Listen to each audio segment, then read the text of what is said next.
Assalamualaikum warahmatullahi wabarakatuh. Kembali lagi bersama aku Nurul.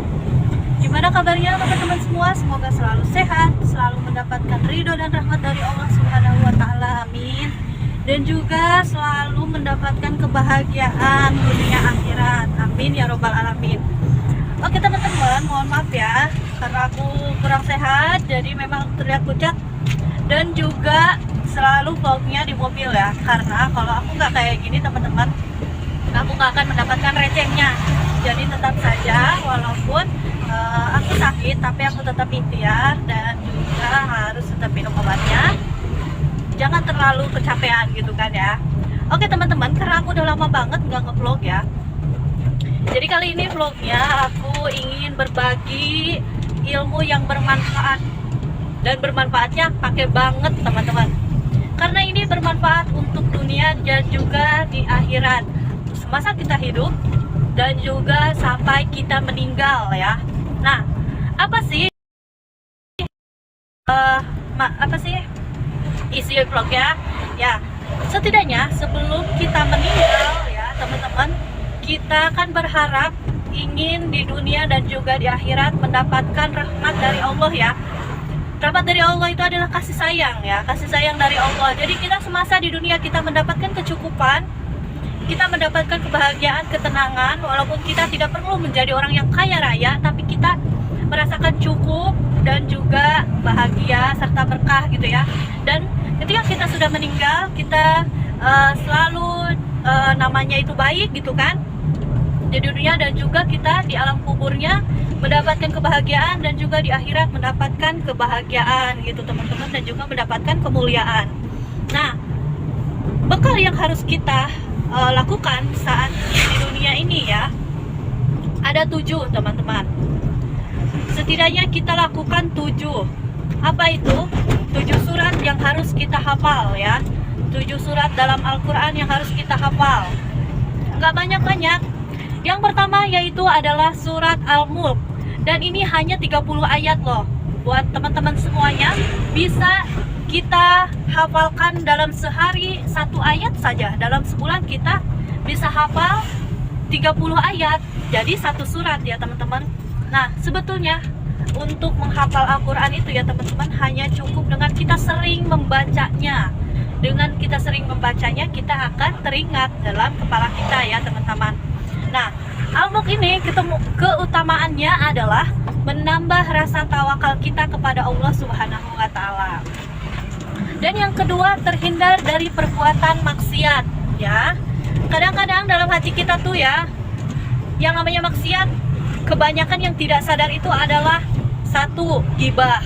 Menggibah juga itu maksiat ya, bunda-bunda semuanya. Kita lagi beli sayur, ada orang ngelewat misalnya yang pakai emasnya berjejeran, langsung kita gibahin misalnya.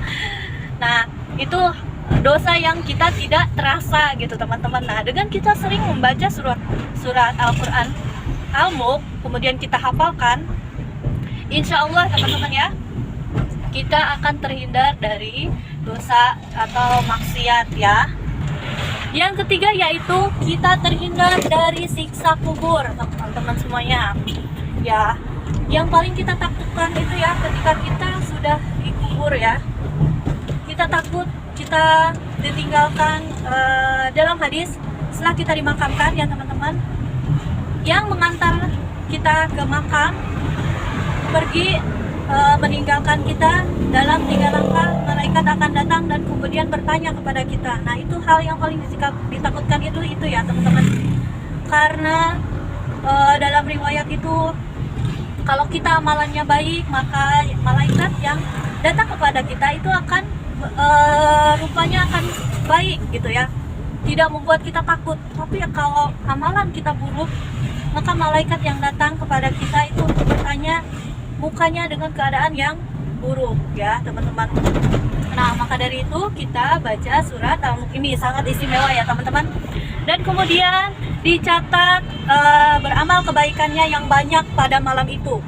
Kita baca surat Al-Mulk setiap sehabis sholat maghrib, maka kita akan dicatat amal kebaikannya banyak sekali oleh malaikat gitu ya teman-teman.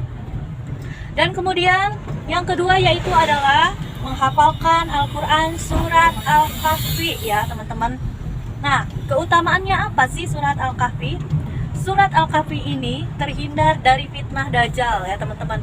Nah, gimana Bun, kalau kita sudah meninggal berarti kita nggak bakal ketemu Dajjal dong Bunda. Nah, maksud dari terhindar dari fitnah Dajjal ini ya teman-teman, ketika kita sudah meninggal, kita memang tidak bertemu Dajjal. Kalau sebelum ada Dajjal kita sudah meninggal, tapi kita akan diserupakan ya, bertemu dengan anak cucu kita oleh Dajjal. Dajjal itu nanti akan menghampiri anak cucu kita, kemudian dia akan mengajak anak cucu kita untuk beriman kepadanya.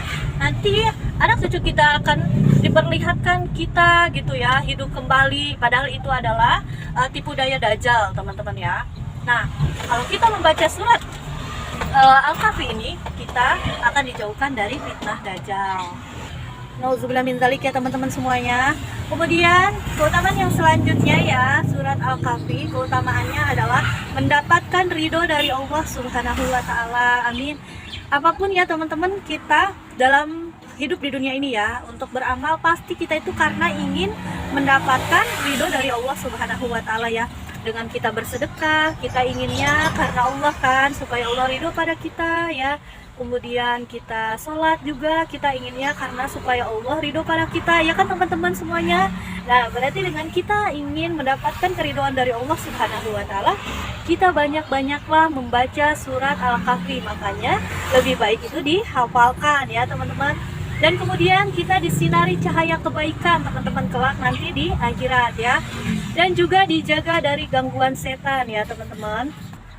Dan selanjutnya yaitu meningkatkan rasa takwa kita kepada Allah Subhanahu wa taala. Nah, banyak yang bertanya gini, gimana sih kakak caranya supaya kita itu rajin sholatnya? Kemudian gimana sih kakak caranya agar kita itu bisa sedikit-sedikit berhijrah, kita lebih meningkatkan ketakwaan kita, iman kita, gimana sih kakak? Nah, ini dia, baca surat Al-Kahfi, hafalkan surat Al-Kahfi. Dengan kita sering-sering membaca atau menghafalkan, insya Allah kita akan meningkatkan rasa takwa kita. Nah, dan yang ketiga, surat yang harus dihafalkan yaitu adalah surat Ar-Rahman.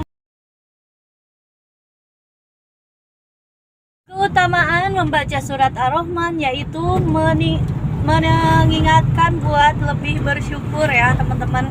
Karena dalam surat Ar-Rahman ini Allah menjelaskan ya, nikmat mana lagi yang harus kamu dustakan ya, nikmat mana lagi gitu. Karena segala-galanya yang kita pernah Allah berikan teman-teman. Jadi tidak patut sekali kita menjadi orang yang takabur, maka kita harus bersyukur. Nah, agar kita mengingat dengan rasa syukur kita, maka kita banyaklah membaca surat Ar-Rahman agar kita ingat ya, kita bersyukur. La in syakartum la azidanakum wa la in kafartum inna azabi lasyadid. Sesungguhnya Allah akan menambahkan nikmat kepada orang yang bersyukur, dan juga akan orang yang tidak bersyukur akan mendapatkan azab yang sangat pedih gitu ya. Jadi buat kita yang bersyukur maka Allah akan menambahkan nikmatnya. Tapi kalau kita takabur ya, maka azab Allah sangat pedih teman-teman. Nah, kemudian keutamaan surat Ar-Rahman yang selanjutnya itu mendapatkan syafaat di hari kiamat ya. Kelak kita di hari kiamat ya teman-teman, Masya Allah. Kita nanti di padang mahsyar yang begitu terik matahari, karena jarak matahari dengan kita begitu dekat ya. Jadi kita akan mandi keringat teman-teman. Kita keringat, bahkan badan kita itu akan tenggelam oleh keringat. Nah, yang mempunyai amal kebaikan lehernya itu akan pada panjang teman-teman, karena orang yang baik itu tidak akan tenggelam oleh keringatnya kita gitu. Di hari kiamat itu nanti kelak, setelah hari kiamat ya, di padang mahsyar kita nanti kelak sungguh akan mendapatkan gersang gitu teman-teman. Nah, dengan kita membaca surat Ar-Rahman gini, kita akan mendapatkan syafaat ya teman-teman. Dan kemudian matinya orang yang sering membaca surat Ar-Rahman seperti orang syahid ya teman-teman. Nah, banyak sekali keutamaannya ya surat Ar-Rahman ini. Lalu selanjutnya yaitu adalah membaca, yang keempat ya, membaca atau menghafalkan surat Al-Waqiah ya. Nah, apa aja sih keutamaannya surat Al-Waqiah? Keutamaannya yaitu dilimpahkan rizkinya. Seperti yang sudah aku vlog-vlog sebelumnya ya teman-teman, membaca surat Al-Waqiah itu lebih baik sekali kalau kita setelah sholat subuh, karena Allah akan melimpahkan rizki yang banyak ya teman-teman, dengan kita sering-sering membaca surat Al-Waqiah. Kemudian diringankan rasa sakitnya ya teman-teman. Buat kita yang suka sakit kepala atau sakit apa saja ya, seperti saya juga sakit mah gitu, kita banyak-banyak baca Al-Quran surat Waqiah. Kita sediakan air minum segelas ya teman-teman. Kemudian setelah kita baca, kita tiupkan pada air segelasnya, kemudian kita minum ya, untuk meringankan rasa sakit kita teman-teman. Nah, kemudian perlindungan diri dari kemudaratan dunia ya. Perlindungan diri dari kemudaratan dunia seperti apa sih? Seperti apa sih mudarat itu? Nih, mudarat itu adalah gini loh teman-teman. Mungkin sebagian orang banyak juga yang merasakan dililit hutang, sudah dililit hutang, kemudian untuk makan susah sekali, itu namanya mudarat ya teman-teman. Kemudian susah untuk makan, kemudian tempat tinggal juga gitu ya, kita tidak mempunyai tempat tinggal gitu, itu namanya mudarat. Maka bila kita tidak ingin mendapatkan kemudaratan, banyak-banyaklah membaca surat Al-Waqiah gitu teman-teman ya. Dan untuk makan juga sulit sekali, itu namanya kemudaratan ya. Jadi dililit hutang, kemudian juga untuk makan sulit gitu. Nauzubillah min dzalik ya teman-teman. Semoga kita selalu diberikan kecukupan oleh Allah Subhanahu wa taala. Dan juga diberikan ketenangan jiwa dan raga. Lalu diberikan jalan keluar di setiap mendapatkan kesulitan ya. Hidup di dunia ini kita pasti mendapatkan cobaan dan ujian ya teman-teman. Nah, kita banyak-banyaklah membaca surat Al-Waqiah. Dengan kita membaca surat Al-Waqiah, maka Allah akan menunjukkan jalan kepada kita ya, jalan keluarnya gitu ya. Kita tidak perlu berdoa kepada Allah, ya Allah jangan Engkau berikan begitu sulit cobaan kepada hambamu ini, karena walaupun kita tidak berdoa seperti itu, Allah sudah menjelaskan dalam Al-Quran teman-teman, bahwasannya ujian yang Allah berikan kepada kita itu tidak melebihi batas kemampuan kita. Jadi kita jangan berpikir bahwa Allah itu memberikan beban atau ujian kepada kita itu melebihi batas kemampuan, tidak ada. Tapi kita berdoanya sama Allah ya, kita meminta jalan keluarnya gitu, dan kita dimintai kekuatan juga kesabaran untuk menghadapinya itu teman-teman ya. Karena mau sampai kapanpun, sampai kita mati ya, sampai kita meninggal, kita akan diberikan ujian dan cobaan teman-teman. Nah, makanya banyak-banyak membaca surat Al-Waqiah agar kita diberikan kekuatan, diberikan jalan ya di saat kita mendapatkan kesulitan. Kemudian yang kelima ya, surat yang harus kita selalu baca dan juga hafalkan yaitu adalah surat Yasin. Nah, apa sih keutamaannya? Diampuni dosa-dosanya teman-teman ya, apalagi dibacanya setiap malam Jumat. Kemarin aku sudah vlog ya teman-teman. Kemudian mempermudah segala urusan ya, siapa saja yang misalnya berjualan, berdagang, yang berbisnis gitu ya, ayo sering-sering baca surat Yasin agar kita diperlancar urusannya, dipermudah urusannya oleh Allah Subhanahu wa taala. Kemudian segala hajatnya dikabulkan insya Allah ya teman-teman. Kita pasti di dunia ini mempunyai hajat-hajat. Misalnya kita yang masih muda nih, belum menikah, untuk adik-adik yang belum menikah, ingin membahagiakan, seperti contohnya buat adik-adik yang mempunyai hajat nih, misalnya belum menikah, pengen punya hajatnya naik hajiin orang tua, kemudian juga punya hajat untuk mendapatkan jodoh yang soleh gitu. Nah, jawabannya ada di sini.